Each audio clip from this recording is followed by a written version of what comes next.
Ladies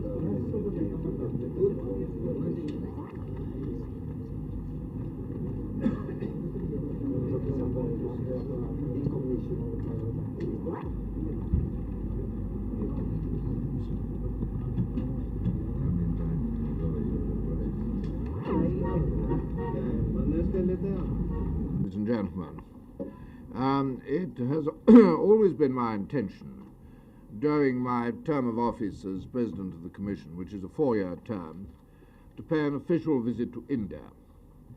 This visit was, as you may know, was originally set up for February, then had to be postponed owing to certain Indian preoccupations in February, and then we had to postpone it 2 weeks from April owing to certain European preoccupations.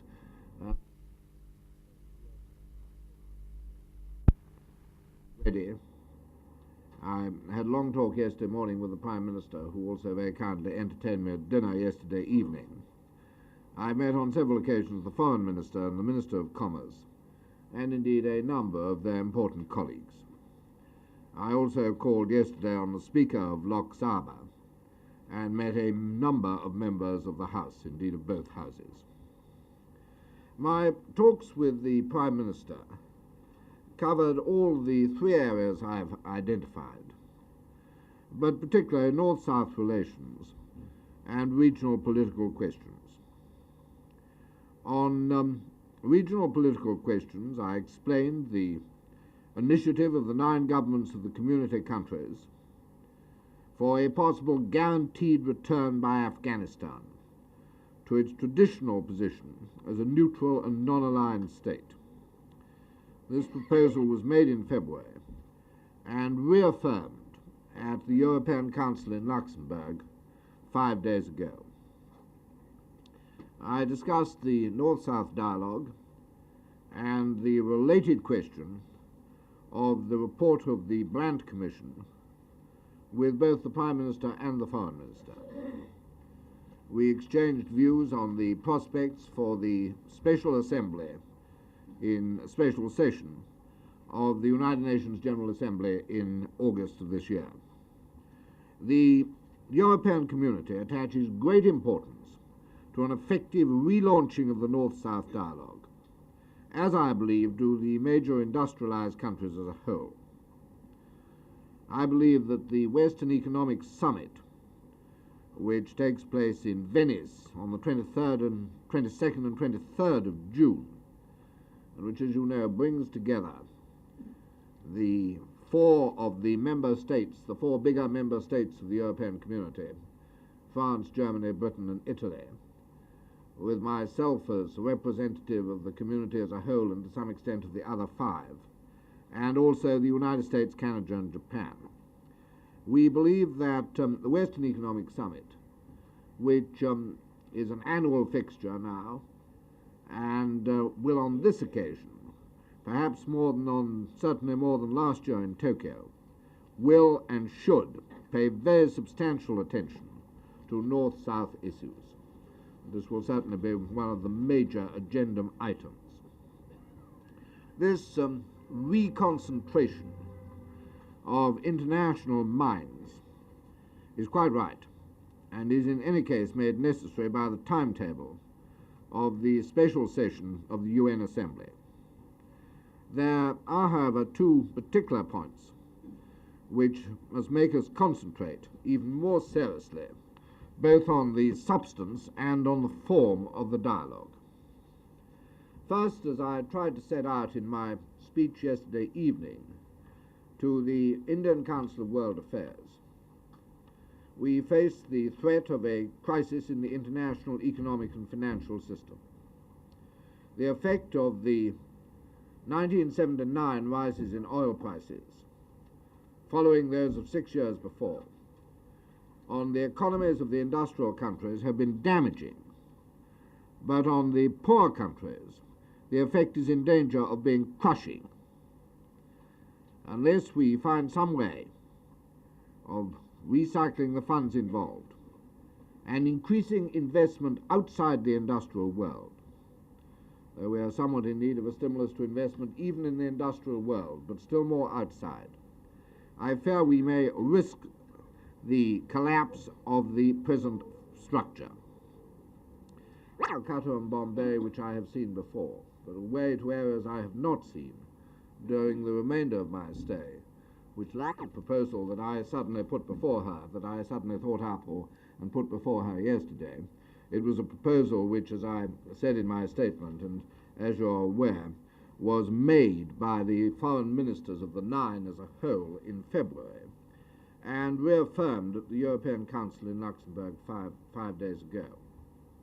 I think, as I explained to Mrs. Ghandi, and I think is appreciated in Europe, that there has been some misunderstanding about this proposal, not only in India, but in some other countries. I found it, for instance, in Yugoslavia at the end of February.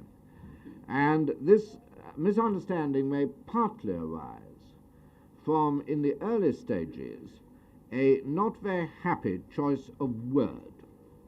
The word neutralisation was used in the early stage, which I think implied that this should be a status imposed on Afghanistan from outside, a rather false analogy with the Austrian state treaty was sometimes called into being, and it was conceived as though a solution should be imposed upon Afghanistan, and Afghanistan should be left not merely neutral but neuter, perhaps without any authority, perhaps without any armed forces of its own.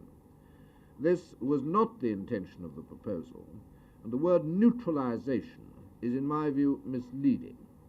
It is more appropriate, though that is perhaps fairly close, to think of the word neutral, but that is different from neutralisation. It does not imply something imposed from outside. But perhaps non-aligned is better, with an agreement between the powers that none of them shall try to suck Afghanistan into their orbit, or play a game of international chess with Afghanistan.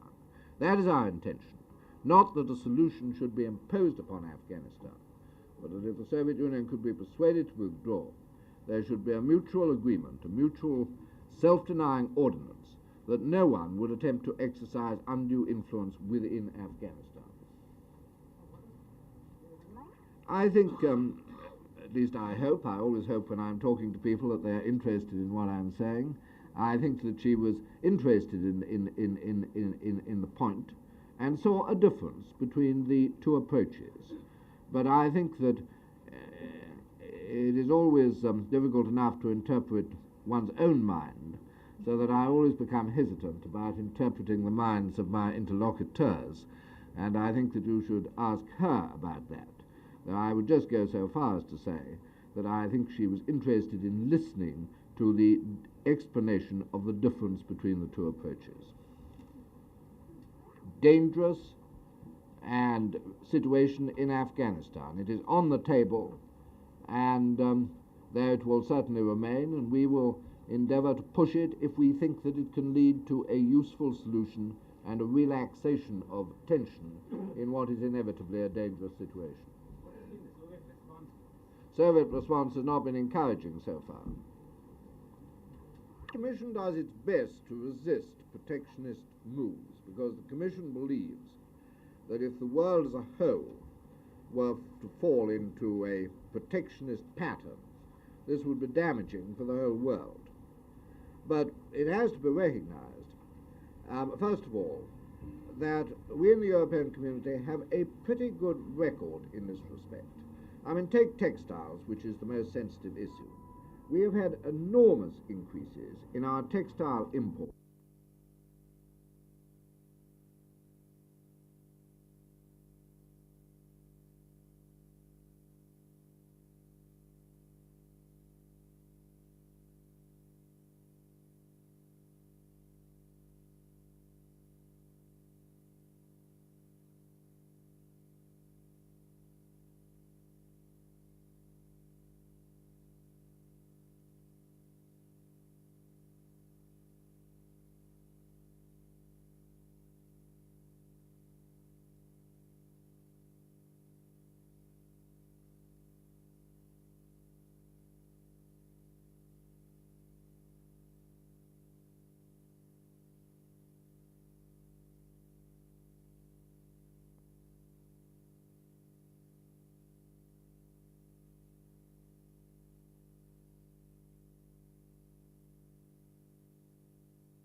This is the actual place of the nation. Where was he assassinated?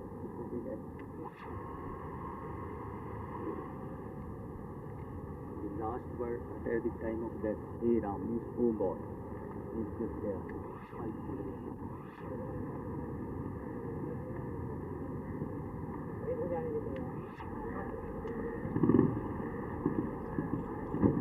In fact, there were milk, because he had removed everything. You put it back. So they leave it very much in there. I've never been to the National Gallery. It's quite good. Yeah. It's a bit small for our needs. But they hold, they've been able to make a name for themselves, and they hold exhibitions from other countries. It's quite important artists, modern as well as his old masters. And he was very much an official city. Yeah.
Yes, the so-called state rate.